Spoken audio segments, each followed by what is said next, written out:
Good morning. Happy Sunday. Although you may or may not be watching this on Sunday, I haven't decided when I want to release it yet. I had to take a break yesterday. I have a low threshold of tolerance for sovereign citizens. Some people can watch sovereign citizen stuff and read sovereign citizen stuff all day long and just get lots of enjoyment out of it, but I personally find it frustrating because their arguments don't make sense to me, and it's really hard for me to kind of wrap my head around what they're doing and why they're doing it. That and my voice was getting shot, so I decided to take a break and start up again today. Luckily today we're doing a motion that Fred Gutierrez filed and that the Atkins and Graham, the defendants, get to respond to. So they should respond to the bulk of his arguments and leave little analysis for me, I hope. To set the stage for this, in case you haven't watched the first two videos, I don't know why you wouldn't, but the first video we looked at the criminal conviction, the misdemeanor driving without a driver's license and driving without tags, operating a vehicle without license plates, that Bobby Law, aka Fred Gutierrez, did and was convicted of, and he was convicted despite using his best Mark Stevens defense. So instead of appealing the conviction, which is what you would normally do if you think that there was a mistake or error, he decided instead to sue the judge in federal district court and claimed that the judge violated his rights to due process in a 1983 lawsuit, seeking damages and also seeking injunctive relief, I believe. Now, damages and injunctive relief are what absolute immunity protects a judge from. So the very first thing that the judge did was to file a motion to dismiss based on absolute immunity, as well as a couple of doctrines. The Rooker-Feldman doctrine, which says that a district court can't be a de facto court of appeals for a state court decision. And also under the Heck doctrine, which says that if you're going to say that your rights were violated for a conviction and you want to sue about a conviction, you have to have that conviction essentially set aside or overturned or otherwise expunged, yada yada, pardoned, before you can seek relief on it. And the district court, granted the motion to dismiss despite Fred's nonsensical arguments. And now, and the court granted the motion to dismiss based on, yes, absolute immunity. It was a trial in traffic court by a traffic court judge for a traffic offense. And that ended the analysis. Absolute immunity applied. No ifs, ands, or buts. It's literally that simple. And then also, as a secondary reason, the court also granted the motion to dismiss based on the Heck doctrine. And again, the Heck doctrine says that you can't essentially sue for a wrongful conviction unless you've had that conviction overturned or pardoned, etc. So Fred didn't like that, and so Fred has filed a notice in motion to vacate order granting defendants 12b6 motion to dismiss. Apparently Fred doesn't know how to appeal. Well, Fred doesn't know a lot of things about the law, but he certainly doesn't know how to appeal, because an appeal might have been the way to go. Now, I'm not saying that he would have prevailed on appeal, but an appeal is generally the way to go when you think that the lower court made a mistake of law. Now, there are two kinds of motions that you can make at the trial court level after judgment to essentially set aside the judgment. There's a motion for reconsideration in the Federal Rules of Civil Procedure. That's Rule 59E. And that's generally speaking saying that the court made a mistake or there's essentially a mistake was made that's not my fault. And that's like newly discovered evidence is something. If the trial court made a mistake, a clear mistake of fact, or excuse me, made a clear mistake of law, trial courts can't make a mistake of fact. So if newly discovered evidence, or if there is, if the court made a clear mistake of law, or the result would be manifestly unjust, then the court can set it aside. Or if there's been a change in law between the time that the order was made and the judgment was made and the motion for reconsideration was filed. And that would be like if a higher court had overturned a decision that was relied upon by the trial court in making its determination. So if there's basically, it's a change of stare decisis. Generally speaking, a change in statutory law would not really apply because you sue based on what the law is at the time you filed suit. And that's something that apparently Grisham doesn't understand. But it's based on the law that existed at the time you filed suit, because that's what determines whether or not you have a method of recovery, or what the relief the court can grant you would be based on. So anyway, so Rule 59 is generally a preferable way to go if your allegations support a Rule 59E motion, because it tolls the time period for appeal. Now, in federal court, you're generally speaking, and there's lots of exceptions, so just take this with a huge grain of salt. Generally speaking, you have 30 days from the date that the order is served on you, or the judgment is served on you, to file a notice of appeal. Generally speaking, 30 days. There's lots of exceptions.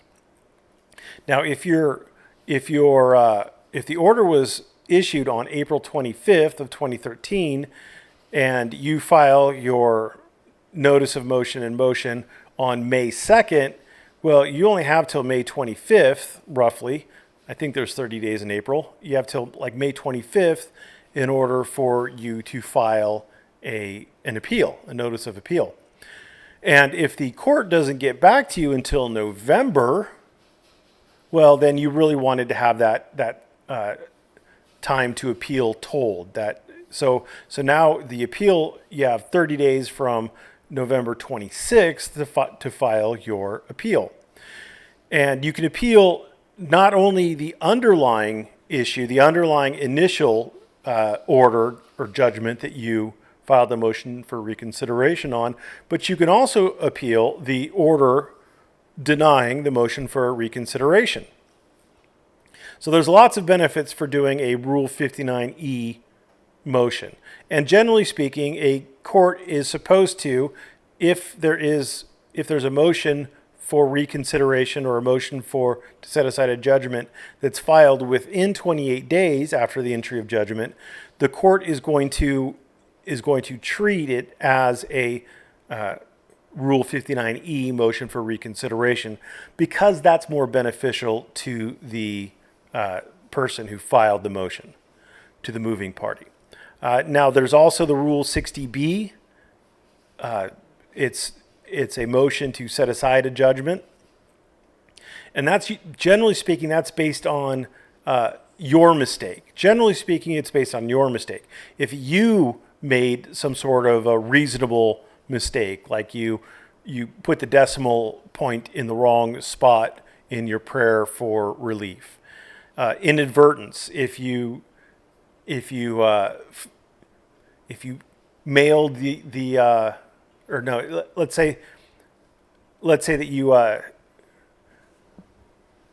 let's say you're a subcontractor who's getting sued along with a contractor, and the contractor says, "Hey, don't worry about this. I'll get an attorney who could represent both of us because we don't have any conflict of interest between us. So I'll just hire an attorney to represent both of us." And then the contractor hires an attorney, but the attorney only represents a contractor. And since you were relying on the attorney representing you as well, you didn't get your own attorney, and you didn't respond to any of the summons or complaint or anything like that. And so they get a default judgment against you. Well, you could get that set aside based on inadvertence. Surprise would be like if you'd been out of town and they subserved you, and you come home one day and you find out that you were served a month ago or 2 months ago, by substituted service and you had no notice of it, maybe you can get a default judgment set aside due to surprise, etc. So these are basically things like you made a mistake. Newly discovered evidence, and that's the same kind of thing as you'd get under a motion for reconsideration. And that has to be, the newly discovered evidence has to be like evidence that you didn't or couldn't have known about at the time of the initial judgment. So, like if the evidence that you are relying on your Rule 60B motion was in your file, it had already been turned over to you prior to the order, and you just didn't show it to the court, well, that's on you. Fraud, and that would be fraud by an opposing party, like if they said they served you something but didn't, or similar. Like if they said they gave you notice of the motion and then they never did, and so you didn't respond to the motion, that'd be fraud. That'd obviously be something to set aside.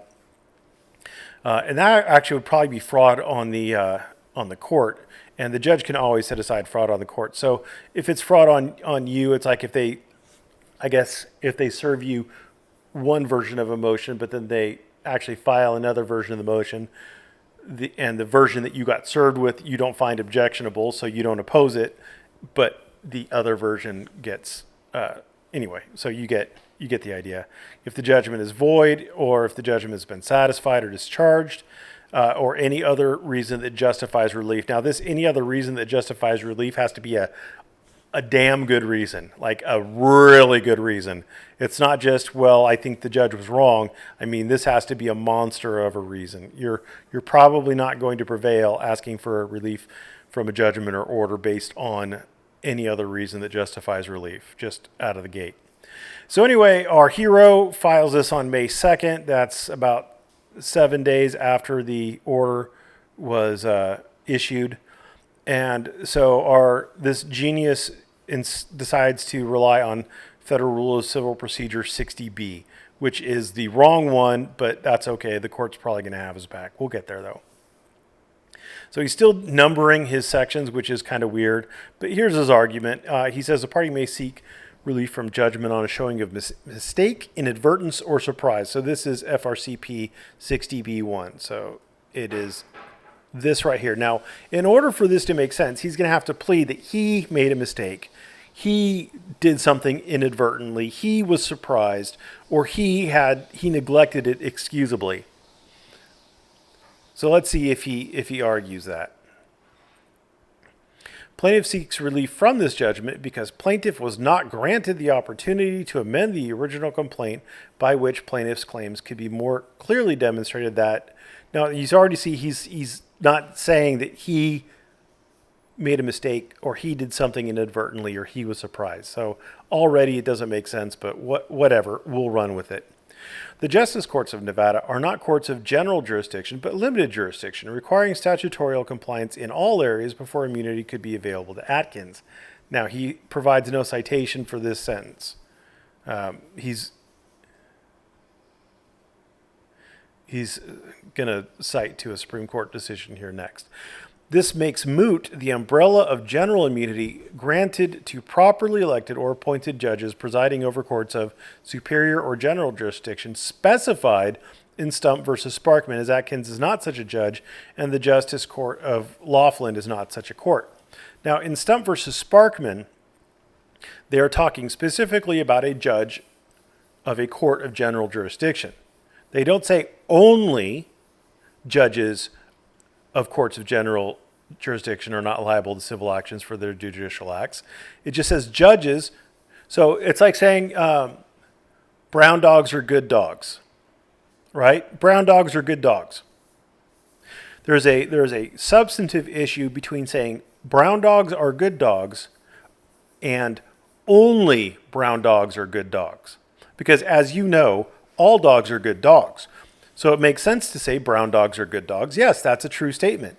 And if we're talking about brown dogs, if you said brown dogs are bad dogs, I'd say no, brown dogs are good dogs. But that doesn't mean I'm saying that only brown dogs are good dogs. I hope that makes sense to you. And no, I'm not trying to make anything political out of that statement. I just was looking at a brown dog snoozing on the floor below me, and that came to mind. Atkins is absent any judicial role, as Atkins is not statutorily compliant as a justice of the peace in the state of Nevada. Therefore, the position of justice of the peace remains vacant according to law NRS 4.030AB. See exhibits B and C. And we have another one. Ray versus Pearson. This is a Supreme Court case that does not deal with whether or not the justice of the peace position in Nevada is vacant according to Nevada revised statutes. The Supreme Court, Mr. Chief Justice Warren, held that the Civil Rights Act making liable any person who under color of law deprives another person of his civil rights did not abolish the immunity of judges for acts within their judicial role. That is not topical to what his claim was. It's a random, weird citation that isn't even really a citation.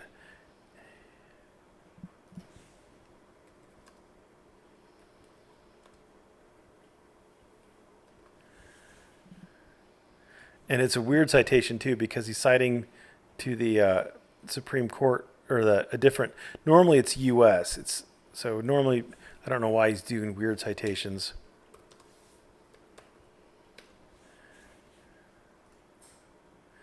Load, thank you.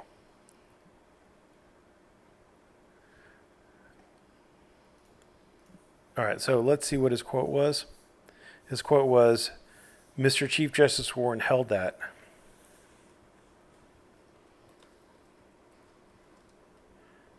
Oops.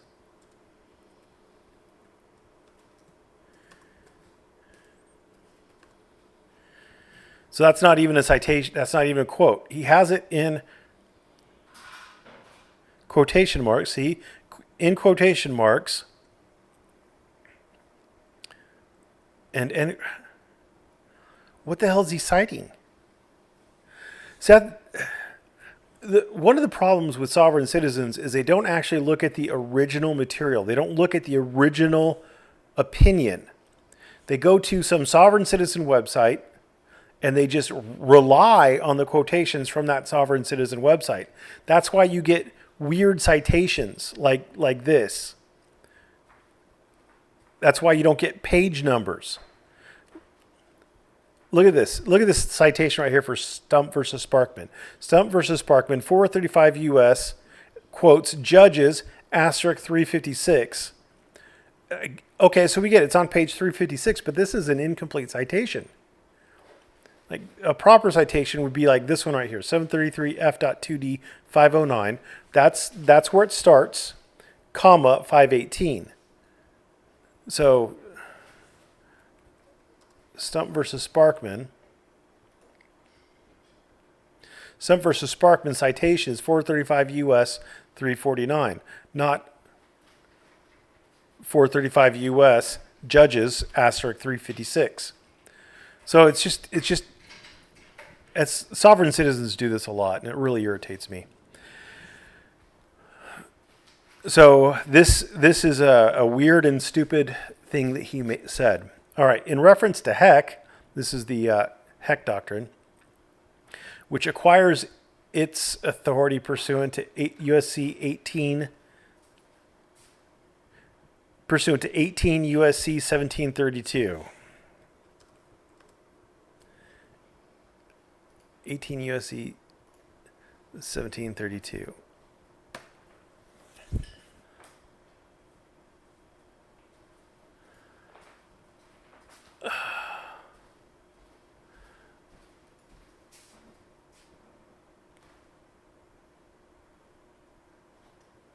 I don't even know.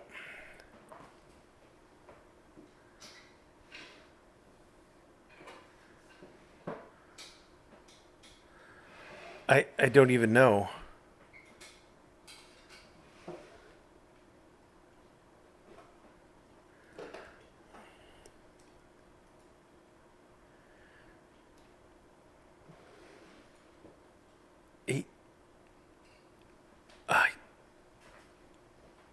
I don't even know.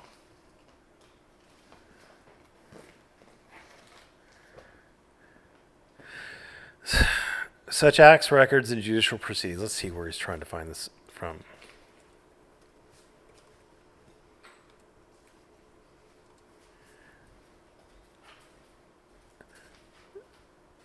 Such acts, records, and judicial proceedings.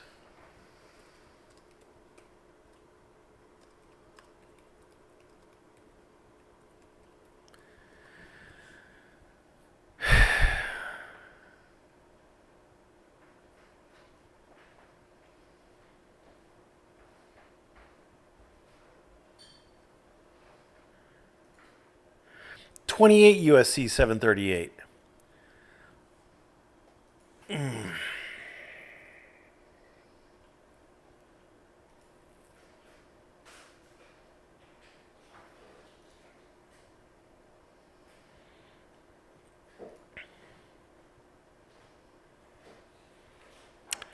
So another bad citation because he's not looking at the initial source material. And what are we dealing with here? Full faith and credit. Okay. So what this has to do with Nevada revised statutes, the Atkins is a judge under Nevada law, under the Nevada Constitution and the Nevada law, the Nevada statutes, the Nevada Constitution, Nevada statutes. 28 USC 1738 would just mean that like other states would have to recognize judgments that were made in Nevada. That's all it's saying. Like, and they call those sister state judgments. Like, so if you get a judgment in California against someone living in Nevada, you can get a sister state judgment filed in Nevada. Nevada would recognize the judgment from the California court, and then you could use that Nevada judgment to attach a lien on them or wage garnishment or levy their bank accounts or whatever. That's what 28 USC 1738 is talking about. So this is one of the reasons why I don't like dealing with sovereign citizens. If a matter would be found void in a federal proceeding, then no state court could expect to function under a different standard. If a matter would be found void, I don't know what he's talking about. If a matter would be found void, I don't understand what the hell he's talking about. If a matter would be found void in a federal proceeding, then no state court could expect to function under a different standard. State judicial proceedings have the same full faith and credit in every federal court as those proceedings have in state court from which they are taken. Okay. So if you get a judgment in a state court, then the federal court has to recognize that judgment. Okay. What the hell? I don't even know what that's. You lost me, buddy. I don't know how high you were when you wrote that paragraph, but you're pretty high. Relief from judgment will not prejudice defendants Atkin and Graham. Yeah, it will. Literally, if they win and you seek relief from judgment, it is automatically going to prejudice the people who won, because they went from winning to now being in a state of limbo and not knowing whether they've won or not, and they're going to have to spend more money defending, etc. Plaintiff will be prejudiced if relief from the order is not granted. Although plaintiff's complaint can be amended, plaintiff will be required to pay an additional filing fee to file a new complaint, which would allow the presentation of the existing evidence by which challenge to a specific statute could be made demonstrating contribution to the matter of a violation of certain of plaintiff's civil rights.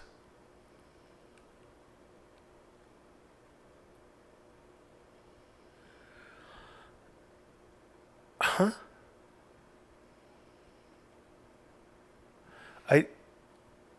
That's weird. I didn't think you had to federal filing fee for amended complaint.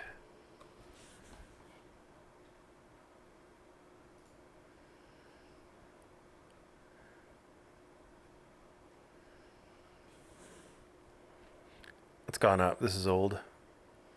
This is old. It's not $350. It's like $400. Oh, that's a specific one.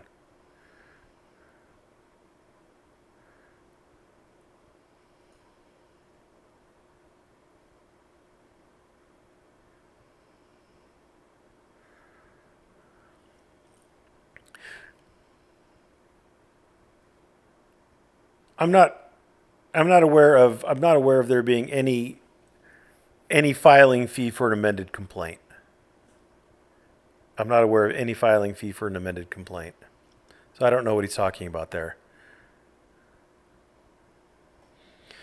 All right, so that was number 3. So number 4, a party may seek relief from judgment if there is newly discovered evidence. Federal Rule of Civil Procedure 60B2. Correct. Now, it has to be evidence. It has to be evidence that they were not aware of. That they should have been, if they should have been aware of it, then that's not, in quotes, newly discovered evidence. It has to be reasonably something they couldn't have known about or didn't know about at the time. If it was in their file, if it was, if it's something they should have known about, then this doesn't apply. Plaintiff discovered evidence prior to the order, but was not granted opportunity to present this evidence. Absent opportunity to amend his complaint, is entitled to relief from the order. So if he found it prior to the order, he should have done a reply. Normally the way it goes is there's the motion, there's the opposition to the motion, and then the moving party can make a reply to the opposition. And sometimes a court will allow you the responding party to make a sur reply. That's like a reply to the reply. Anyway. So he most likely could have filed a reply to the defendant's opposition to his motion. Specifically, plaintiff had previously discovered that Atkins has no constitutional oath, nor is there any proof that Atkins has deposited the statutorily required bond. See Exhibits B and C. The evidence attached to this motion as Exhibits B and C qualifies as newly discovered evidence for the following reasons. A, the new evidence is admissible. This evidence demonstrates that Atkins was not statutorily a judicial officer, and therefore Atkins could have no judicial immunity, nor could Atkins have absolute judicial immunity.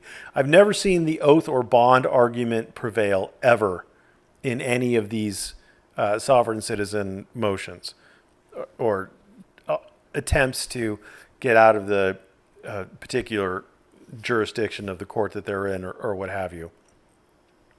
The new evidence is credible. The evidence was provided by both the Clark County Recorder's Office and the Clark County Clerk's Office. The new evidence is material and controlling. The evidence establishes support for plaintiff's allegations that Atkins acted absent any jurisdiction, again, what kind of jurisdiction, when violating certain of plaintiff's rights guaranteed and protected by the federal Constitution. The new evidence is not merely cumulative or impeaching. The evidence establishes additional factual support of plaintiff's allegations. The new evidence likely would have changed the outcome of the trial. Well, there was no trial. So that's kind of a weird statement to make. The evidence would likely have changed the outcome of the motion. Absent position of a justice of the peace in the court, Atkins' argument of immunity fails. So I think what he's trying to say here is that if Atkins wasn't a justice of the peace, then he doesn't have immunity. Further, plaintiff would have been granted opportunity to demonstrate by evidence through transcript at minimum that Graham used the state's legal machinery to proceed with bad faith prosecution for purposes of harassment as the jurisdiction in the court specific to the matter had not been initiated. Now, there was nothing preventing the trial transcript from being attached to your opposition to the motion to dismiss. A court can take judicial notice of a trial transcript done in another court. I'm assuming that whatever rules are in Nevada, that the district court, the federal district court in Nevada would be able to take judicial notice of a trial transcript from a state court.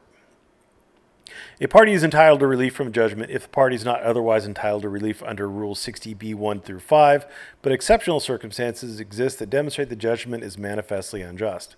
Yes. The judgment is manifestly unjust because it denies plaintiff opportunity to amend his complaint to make more plain the argument in support of the exceptions to the claims of immunity for defendant's actions, such as those demonstrated in these various cases that he just gives the name of, and no citations to. Congratulations, that's pretty stupid. So, manifestly unjust would be like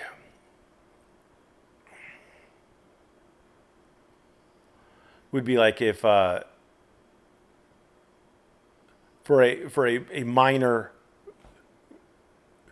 for minor damages, the court gives a judgment that is like a monetary judgment that's just excessive. Like you get in a fender bender and you show like $100 in special damages, but you sue them for $1 million, and the judge, and you win by summary judgment for whatever reason. The judge gives you a judgment for $1 million when you only had $100 in damages. That might be, manifestly unjust. Something along those lines. It's not just, I wanted an opportunity to make more arguments. That's not exactly the same thing.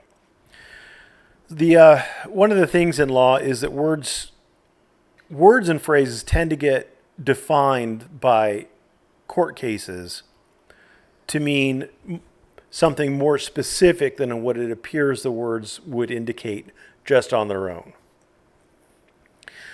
Indicative ruling. Federal Rule of Civil Procedure 62.1 allows this court to consider a timely motion for relief of judgment or order despite any pending appeal. This motion is filed within 7 days of the order of the court. Because it's within the 1 year time limit, this motion is timely. Now, because it was filed within 7 days of the order of the court, the reviewing court is most likely going to view this as a motion for reconsideration, a Rule 59E motion and not a Rule 60B motion. And I'm going to drink some delicious Pellegrino here for a second.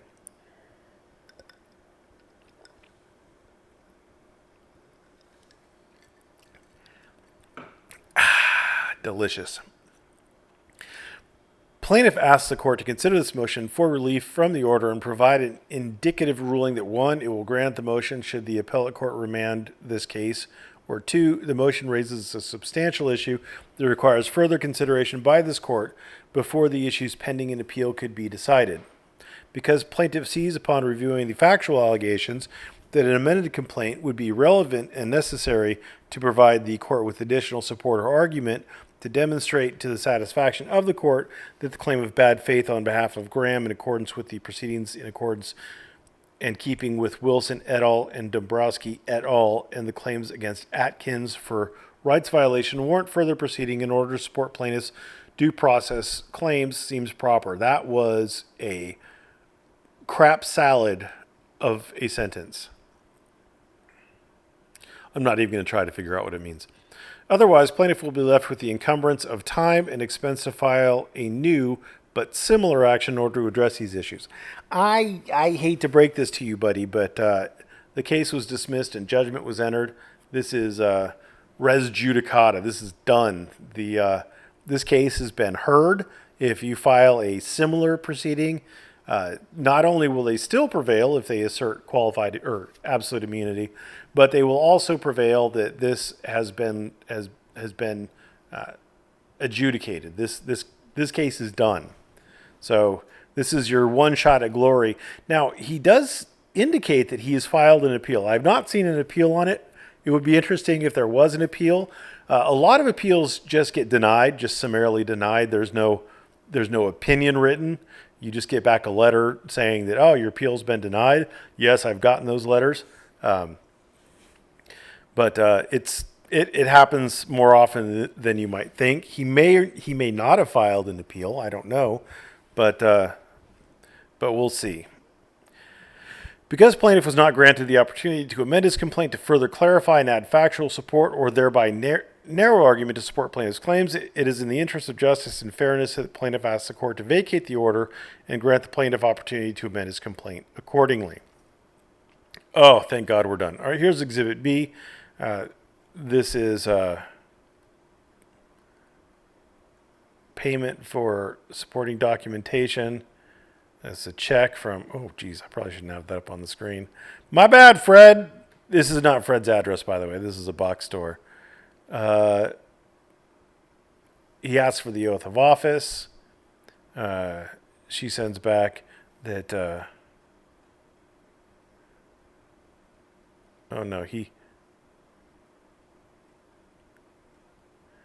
certificate of service.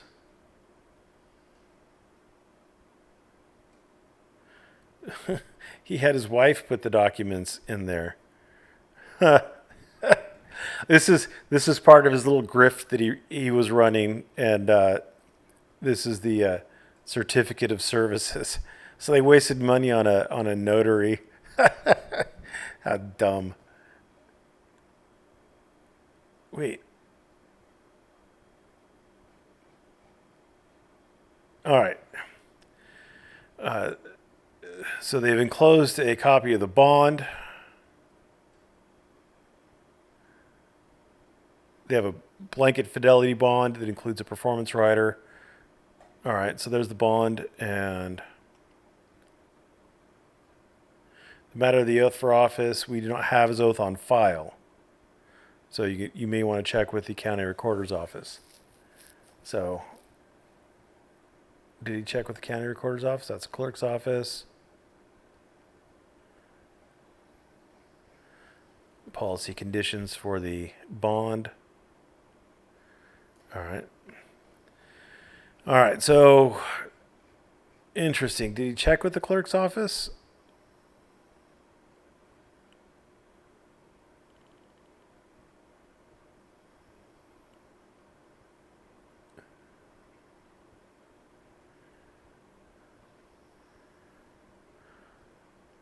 Recorder's office.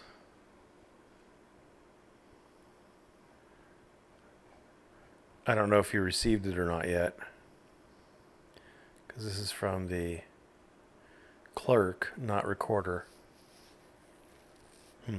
Interesting. All right, so hopefully we have a little bit of sanity here as Atkins responds. On May 2nd, 2013, Bobby Law filed a pleading entitled Notice and Motion to Vacate Order, blah, blah, blah. Essentially, the motion to vacate seeks reconsideration of the April 25th order granting defendant's motion to dismiss. However, motions for reconsideration are granted only in rare circumstances. That's true. Merely disagreeing with the previous order is not a sufficient basis for reconsideration. That's true. Also, reconsideration is not appropriate to ask the court to rethink what it's already done. That's true.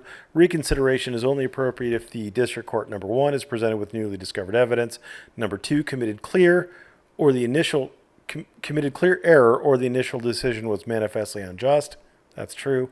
Or three, if there is an intervening change in controlling law. That's also true. And we have a citation that is a correct citation. Look at that. That's what a citation is supposed to look like. No motion for reconsideration shall repeat in any manner any oral or written argument made in support of or in opposition to the original motion. That's correct. Although plaintiff's motion to vacate is somewhat confusing, that's putting it politely, the plaintiff initially claims he's entitled to relief under FRCP 60B1 since 1. Judicial immunity is not available to a justice of the peace because the justice court is a court of limited rather than general jurisdiction, and judicial immunity only applies to judges presiding in courts of superior or general jurisdiction. I think that was a claim he made. Number 2, Justice of the Peace Atkins is not statutorily compliant, and as such, his judicial position is vacant. The Heck v. Humphreys doctrine should not apply to the complaint. Defendants will not be prejudiced by granting the plaintiff's requested relief from judgment, and plaintiff will be prejudiced if the judgment is not vacated. That seems like a good summary. The plaintiff also seeks relief pursuant to FRCP 60B2 on the basis of newly discovered evidence. This newly discovered evidence, in quotes, in question is Exhibits B and C, which are attached to plaintiff's motion to vacate, which is also the basis of plaintiff's previous claim that Justice of the Peace Atkins is not statutorily compliant, creating a vacant political position. Lastly, plaintiff claims that he's entitled to relief pursuant to FRCP 60B 1 through 5, since judgment of dismissal denies plaintiff the ability to amend the complaint to supplement his claims, particularly with respect to supporting his claims regarding exceptions to the immunity defenses raised by defendants in the motion to dismiss. That's what he was saying. Okay, that makes sense now. That's what he was saying in that garbage paragraph that he wrote in this one. Okay.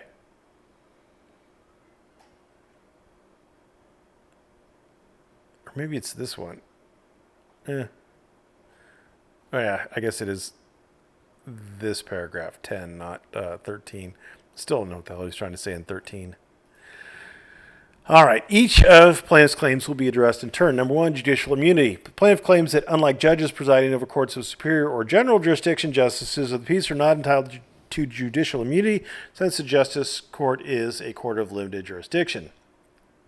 While the plaintiff is correct that the justice court is a court of limited jurisdiction, there is no merit to plaintiff's claim that justices of the peace are not entitled to judicial immunity. Instead, it is well settled that absolute judicial immunity applies to justices of the peace as well, with multiple citations. So, yeah, that is correct. It's basically a judicial officer. Any judicial officer. So, like, administrative law judges would have judicial immunity, commissioners, magistrates, etc. Number two, statutory compliance. Plaintiff argues that Exhibits B and C, which are attached to plaintiff's motion to vacate, demonstrate that Defendant Justice of the Peace Atkins has not filed his constitutional oath, and also demonstrate there is no proof that his statutorily required bond has been posted. Even assuming arguendo that the effect of not having filed his constitutional oath and not posting a bond renders Justice of the Peace Atkins' judicial position vacated, the documents attached as Exhibits B and C clearly do not support the plaintiff's position. With respect to the constitutional oath, attachments B and C only demonstrate that as of the date of the plaintiff's request, the Clark County Clerk's Office and Recorder's Office did not find a constitutional oath for this defendant on file. However, there is no statutory requirement that the constitutional oath be filed. Boom. And then the requirement for both the oath of office and the bond are found in NRS 4.030, which provides as follows. See, he mentions NRS 4.030, but then he jumps into nonsense somewhere in here.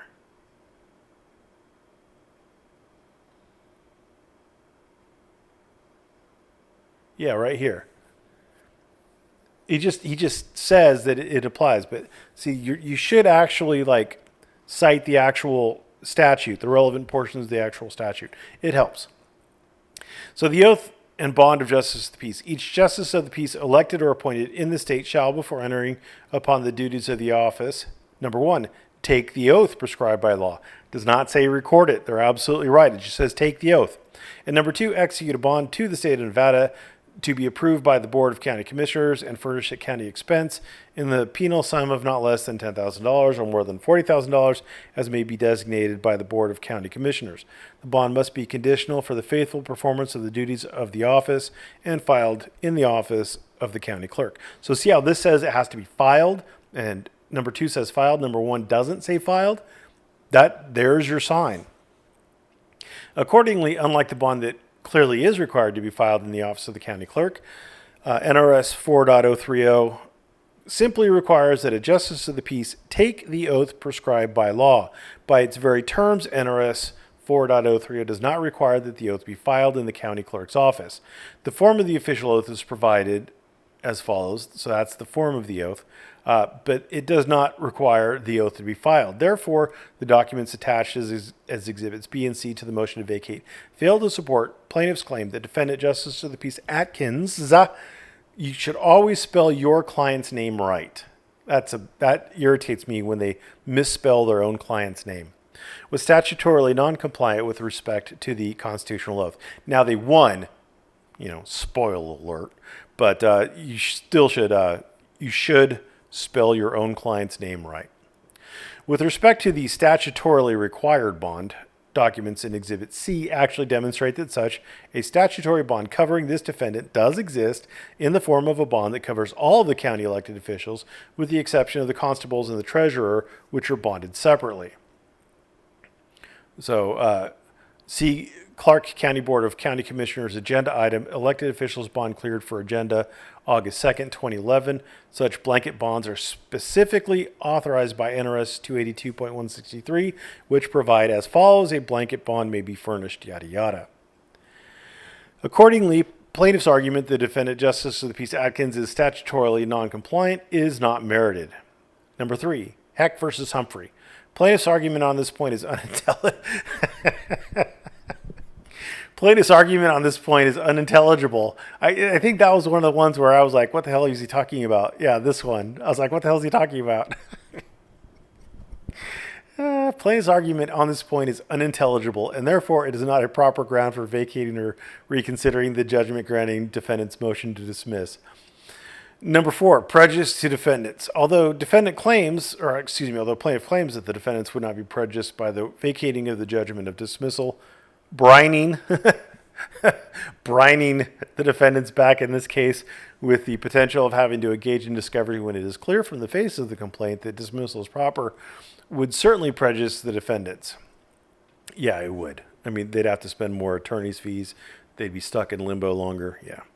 Prejudice to the plaintiff. Well, it is clear that the plaintiff is negatively impacted if this court does not vacate the judgment of dismissal. That result is proper since, as indicated in the court's order, the defendants are entitled to be dismissed from this action. FRCP 60B2. Plaintiff also seeks relief pursuant to FRCP 60B2 on the basis of newly discovered evidence, namely Exhibits B and C, which were attached to plaintiff's motion to vacate.